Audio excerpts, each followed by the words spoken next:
Hi everybody, John from Water Attack. So today we're going to show you how we clean houses. Just so if you haven't heard of soft washing, it's been pretty big in the States. It's just starting to come over to Australia pretty strong. So what we use is sodium hypochlorite. As people know it as pool chlorine. And we also use a soap and degreaser in our wash, and we use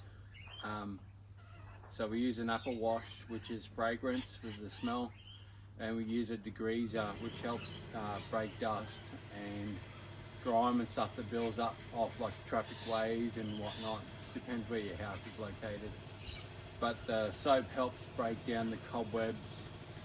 Not so much the mud wasps are probably the hardest one to get off a house, but you got mold and algae, which is what the pool chlorine is going to kill, which is sodium hypochlorite.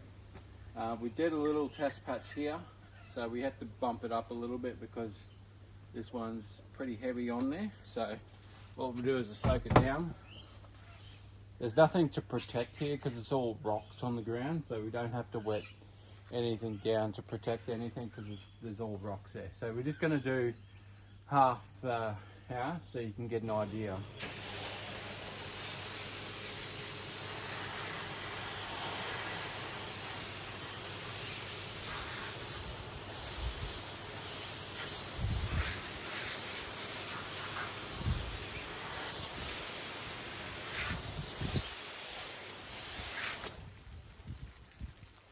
So as you watch that start to die, because what it's going to do is start eating all the organic growth, which is the mold and algae and the lichen on the building.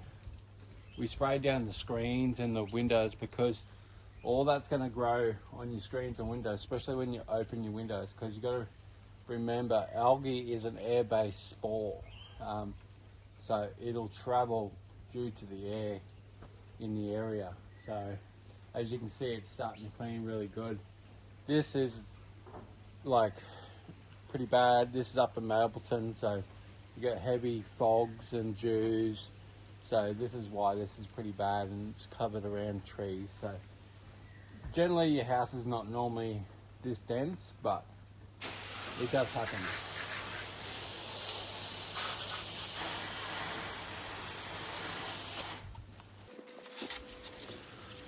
So what we're doing here now is we're just rinsing down the wall again, just applying the chemical all over the whole side, because I have to hit the right hand side. And we're going to let this chemical dwell for up to 25 minutes on this application, just due to it was heavy algae. When you start seeing that red type of algae, you know it's been on there for quite a while, and it's got heavy humidity and a lot of good growth, because that's the color it goes when you got all that. So we've let that dwell. This will go for a few more minutes, and you just watch that red disappear underneath that windowsill.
Now you can see that that had a good dwell time of around 25 minutes. I let it sit quite long.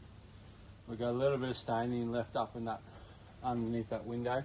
I'll just give it a quick hit with a brush to get rid of it. And most of this will come off. That'll probably just wash off. But a lot of this is just the residue of the thing. So everything is dead. So there's nothing alive left on the wall. Ready, they can repaint it, get it all ready, or they can just leave it the way it is. It's up to the customer what they do, but depends on the application of what you're doing, whether it's bad like this and it needs to be hit hot and then you're going to repaint it later. But generally speaking, the paint work is going to be pretty bad underneath when you get to this point.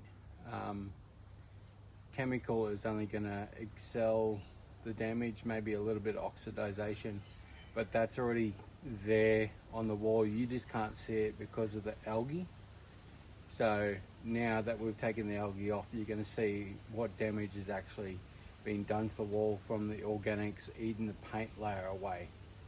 So now we'll let that sit and dwell for 25 minutes. What we're going to do is give it a good rinse off with all water and clean everything down so it's nice and sanitized.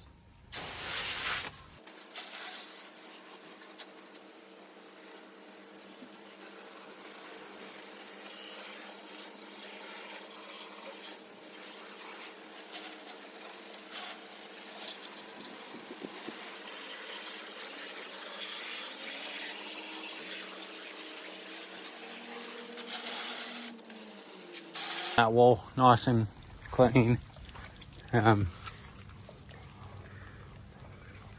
There's a little bit of white dead stuff on the wall still. If you hit that with pressure, you can see how it's bubbling. You're just going to take the paintwork off, so you're better off let that dry out. It'll craze and then it'll basically, the next rain will wash that off the building. And then you can see it badly needs a paint job. That there is just, that's all dead. So once that dries out, next rain will take that off pretty easy. You can see if you put too much pressure on this, you're just going to blow the paint off the wall. It's a little bit of lichen. It's turned snow white. So that's dead, and that'll basically just fall off because it's a root-based fungus that gets into the paintwork. So it's basically like spraying Roundup on it. And then we've done the backside, we've rinsed it all out. What we have to do is we'll pop around this corner and just spray this bottom little bit again. There's a little bit there, a little bit there that hasn't moved off. So we'll spray that back wall here. So we'll drag the hose around this side. We'll spray all this wall and then we'll hit that little corner there. And then it'll be basically done. So what we've got here is property protection. So we've got a really nice door in here.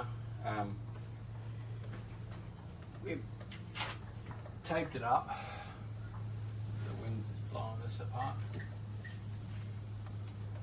So we taped up the door so the water doesn't come down from the top and wet it.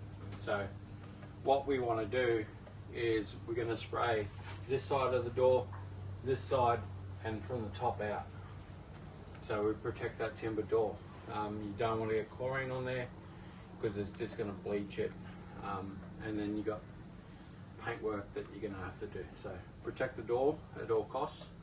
So go either side of it.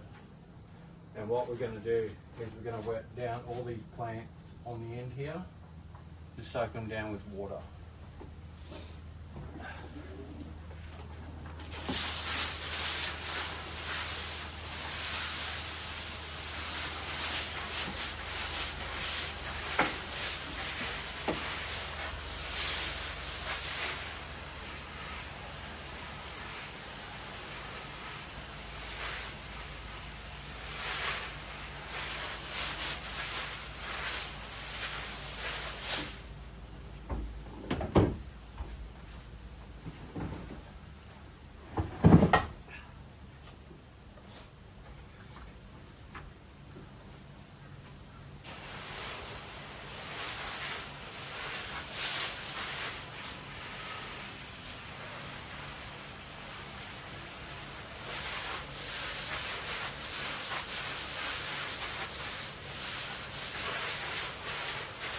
you're unsure how long to wet everything down, wet it a little bit longer than what you think.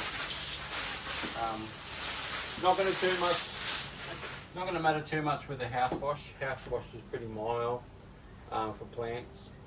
Indoor plants you want to watch, especially like ones up on the top of here, because they'll burn the leaves if you don't wet them down enough. So just wet them down for about 5 minutes, and then as soon as you're done soaking everything down, basically straight back in with the water and rinse the plants off again. That way you're going to dilute that 1% down to next to nothing. So if you're unsure, just wet everything down until you see everything dripping.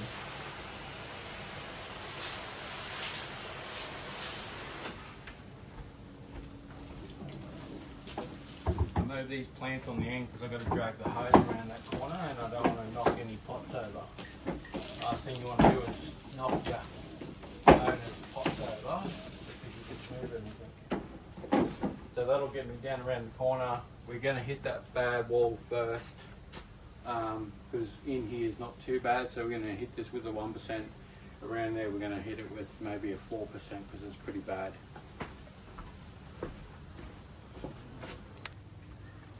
So as you can see, the door has been revealed. There's no water on the door whatsoever. A little bit on the sill there, a couple of drops when we took the sheet off, but that's pretty much protected. So when I finish here, I'll wet everything down probably twice as long as it took me from the start. Make sure everything was drenched because water is cheap, plants are not. So just remember that when you're, oh, have I rinsed it enough? Spend 10 minutes because 10 minutes is better than spending $100 on plants because water is cheaper than plants. So always wet, wet, wet.